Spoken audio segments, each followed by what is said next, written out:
Good morning. So that is the car officially all packed up, ready to go. Just waiting on Jonathan to go into town to get his beard done.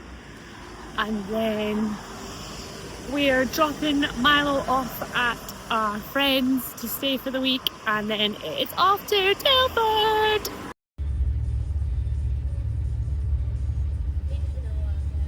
Thank you. Let's go. Now then, so we're on road now. Got a bit tight to put in. I don't know, three or 4 hours drive, I think it is. Obviously, I'm the passenger princess. Got my feet up. Lorna's doing her best.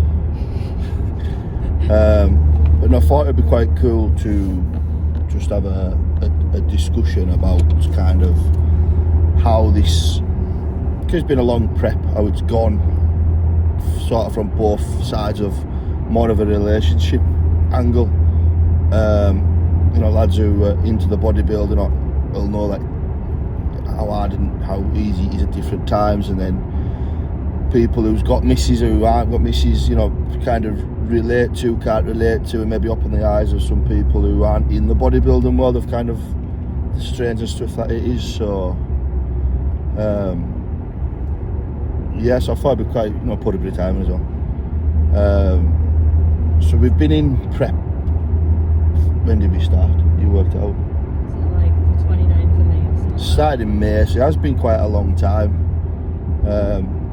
I think, but please jump in as and when, Lorna, not just have me talk. 5, 6 months. Yeah, about 6 months.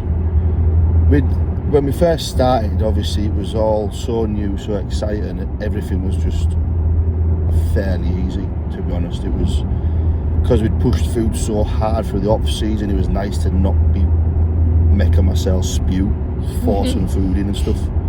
So all that changed, but then it did get a slog. Obviously all the gear changes, so your hormones change, and then the stress comes into it and all that sort of carry on. So I'd say the first few months was alright. The last I would say, because your food was so high that, and I think because you'd off season for so long that you'd got yourself into such a good position so that you weren't having to do hours and hours of cardio, and although your calories were obviously lower than the 8,000 or whatever you were on by the end of your off season, like that put you in such a good position that you didn't have to struggle, I think, which is the mistake a lot of people do when they rush into wanting to show, is that they don't get themselves into that best possible position to not have to be like dying. Yeah. Well, I think the lowest our calories has been is about 2,500, and then the most cardio we've done is 15 to 20 minutes. Yeah, you're doing like 20 minutes. That was like a fast walk. Yeah, it was just a walk. It wasn't really stairmaster out like that. So I say lucky. It's not so much lucky. We've put a lot of work in the off season to make the prep easier. I think that was like the best possible setup that you could have had, and I think going into this first season, like the First Timers show, I think because everything was so new and so exciting, and you didn't have anything to compare it to, so I think you were able to like keep quite a level head going into that, because it was just like ticking all the boxes, doing the do, and just not see how we turn up on the day, but just follow everything Tom says, and that's it. But whereas when it came into this second show, obviously there's been that 8-week gap. You've had that sort of like slight refeed, and then body weight came up a little bit to come back down, but now you've kind of got something to compare it to, which I think's where you've struggled a lot more in this later section of like prep. Yeah, I would say the last month, 4 weeks has been hard for me, and exactly like what Lorna said, it was almost constantly saying, I'm not lean enough. Fuck me, his fat isn't coming off. He's as fat as his water. Which to anyone in the like who hasn't competed just won't be able to wrap your head around, because you see Jonathon or anyone showing and they're like inside out, they've like got an absolute prep face on, and it's like, how can you think that they can think that, but it's just such a like mind. Yeah, it's a mindfuck completely.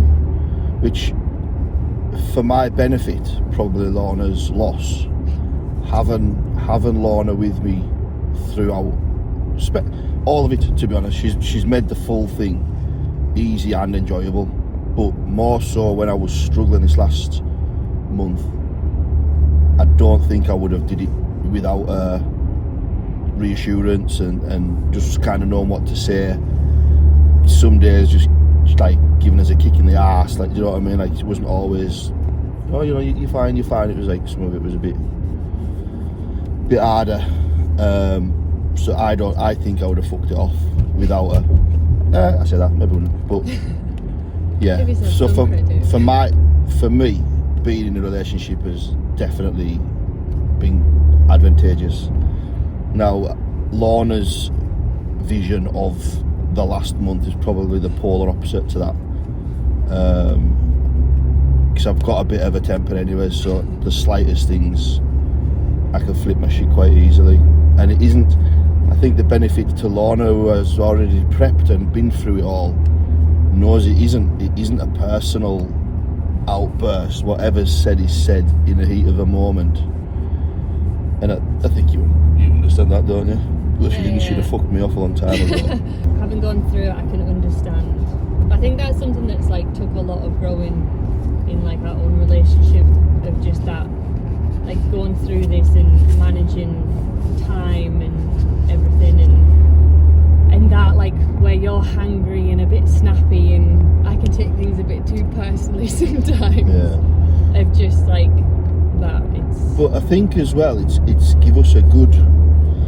I've been together now like 3 years. Yeah. Something like that. Something like that. And I'm the type of person that I'll blow my lid, absolutely flip my shit.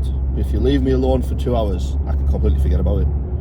Do you know what I mean? And I think this last week you've probably realised that more than yeah, but in that's previous. not something I'm not good at. It's just like leaving you alone. No, but it's all a learning curve.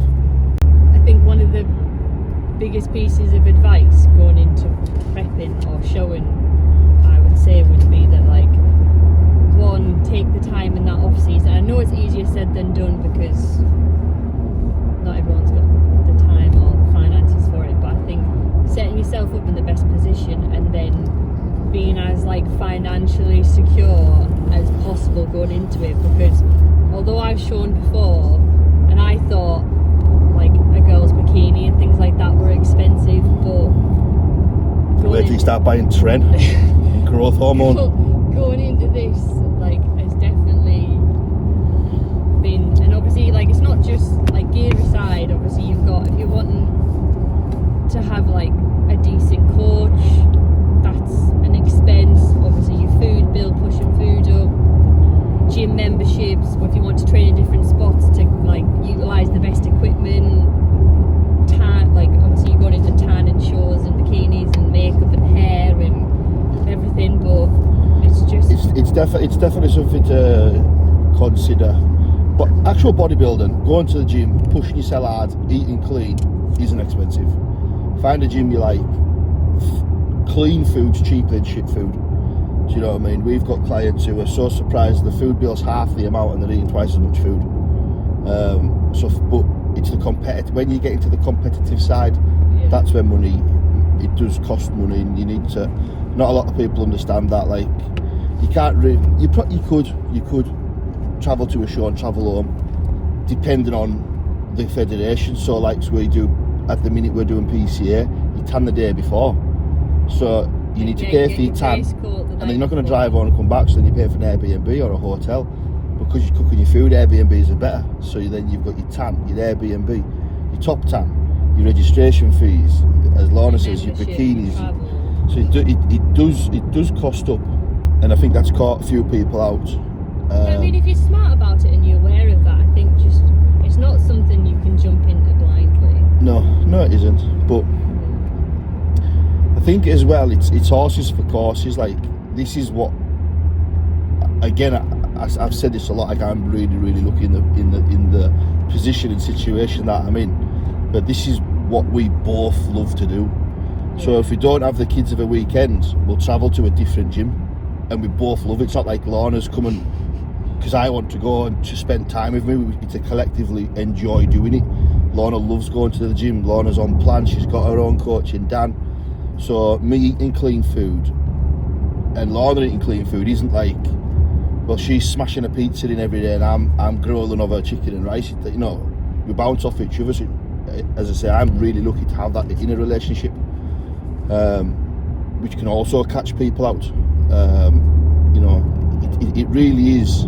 I think regardless, male or female, whichever way it is in the relationship that's happening, I think the party that's not competing, if they don't understand it, I think can really struggle with the amount of commitment and time that it can consume when it comes to training for a set amount of hours, practicing your posing, having to do your cardio, if you've got steps on top of that and you need to be going out and doing walks, where like walks and things are something that we've like incorporated into our sort of like bit of a routine, and that's like time where we spend together and we'll take Millie out and the dogs and whatever.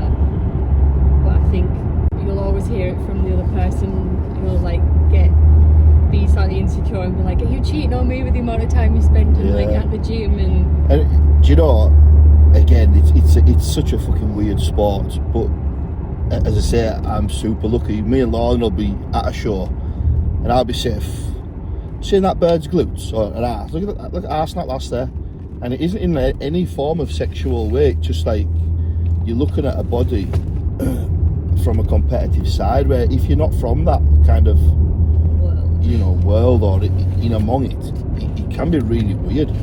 Like my mum came to the first bodybuilding show, she just didn't understand what the fuck was going on.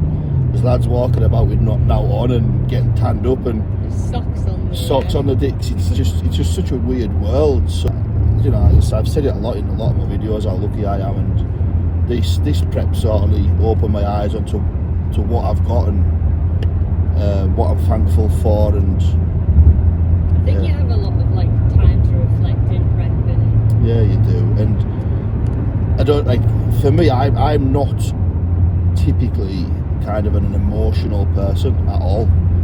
Now I always blame gear, but the last sort of 6 weeks my emotions are everywhere, and you think how lucky you are and what people have done for you and all this sort of stuff. Into this show now, I had a wobble, which, you know, we got over, and I started to realise, and I have said this on previous videos, whether it was on here or on Instagram, that this show now, we've got me and Lorna have got so much going on just this weekend to be thankful for. It was our baby's first birthday, we're taking her on her first holiday, it's my birthday when we're on holiday.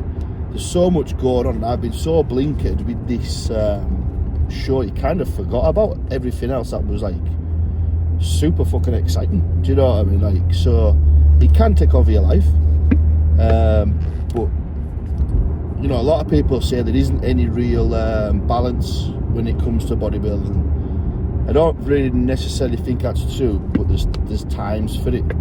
You know, when you're a couple of weeks out, there probably isn't time for balance, because that's all you're concentrating on, all your thought are going to getting your cardio done, stretching for the last reps when you really can't be asked, you know, thinking of your show, thinking who's turning up, because there's that many things in a bodybuilding show that you just cannot control.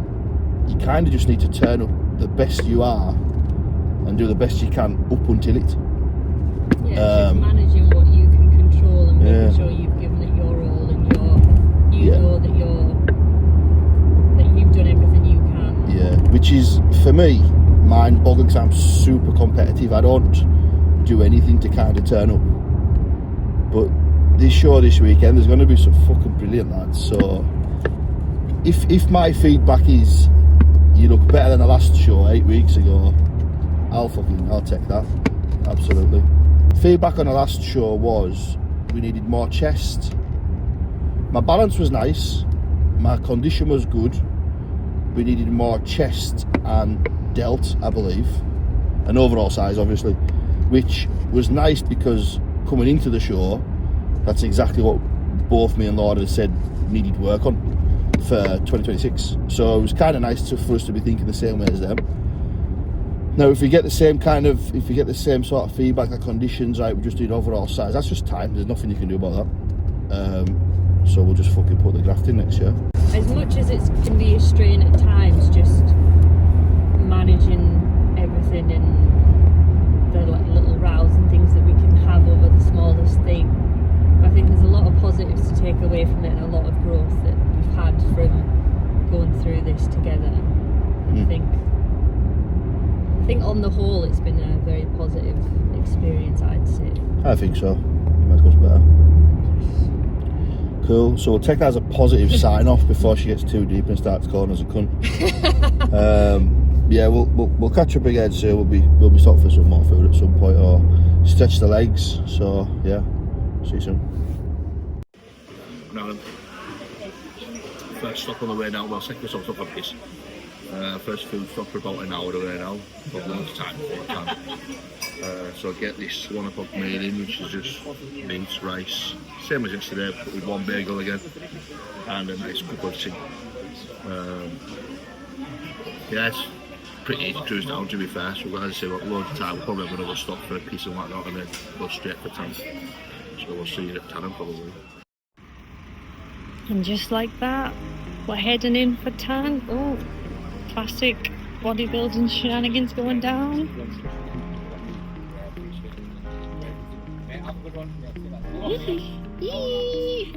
I'm excited.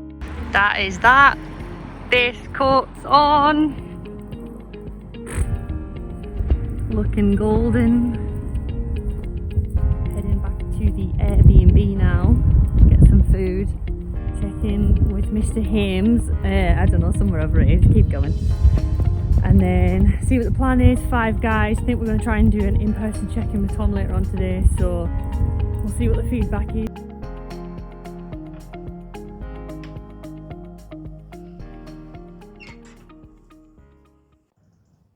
That's us in the Airbnb. Obviously top coat on. Jonathan is just relaxing. Gonna head out shortly to get 5 guys. How you feeling, babes? Alright. Sound. That's us in 5 guys now. Jonathan's on the old double cheeseburger. Oh, like that doesn't taste like heaven. Large fries, and then I've got double cheeseburger as well, and then small Cajun fries, but it's like already gigantic. So we're gonna get this in us and then do some steps.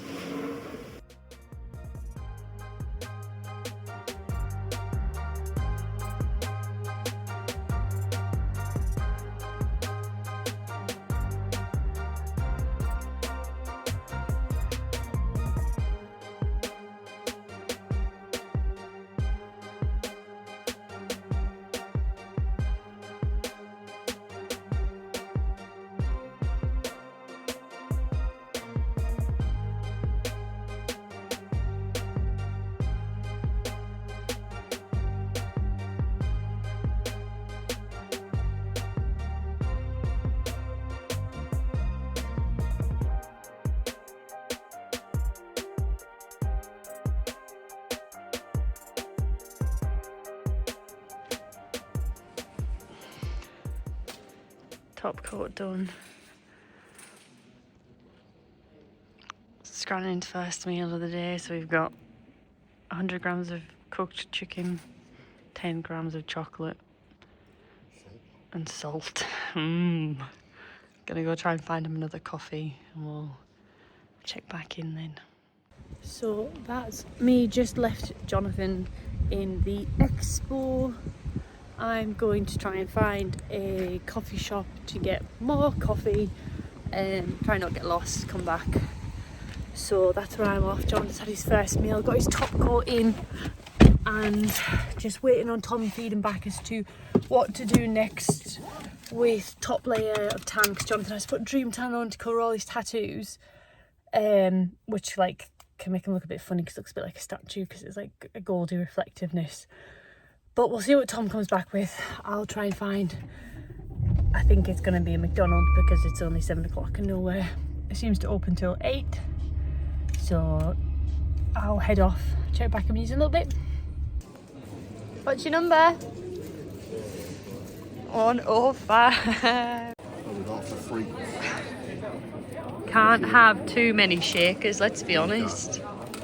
Shaker. Yeah, which is good. For holiday. Clearway, what I want to try.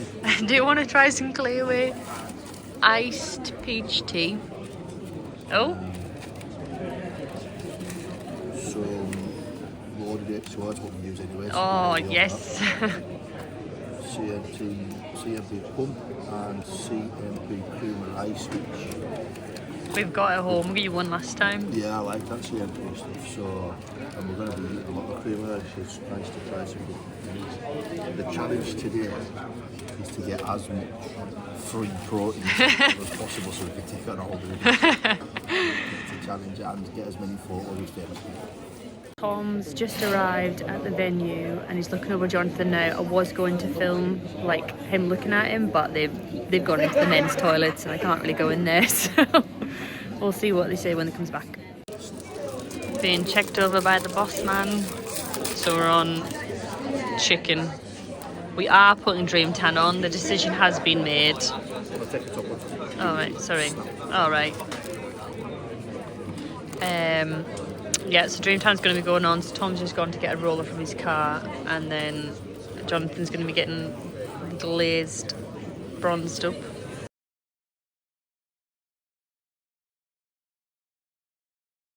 Julie's arrived. Millie's arrived. Yay! The number one supporter. Ah! Jonathon's spoke with Tom. Top coat. Dream Tan on. This is it now. We'll just touch you up before we go on. It is. Let's not focus in, but it's 10 to 9. Yeah, got an hour. Hour to go. Showtime, baby. Let's go. Whoop whoop.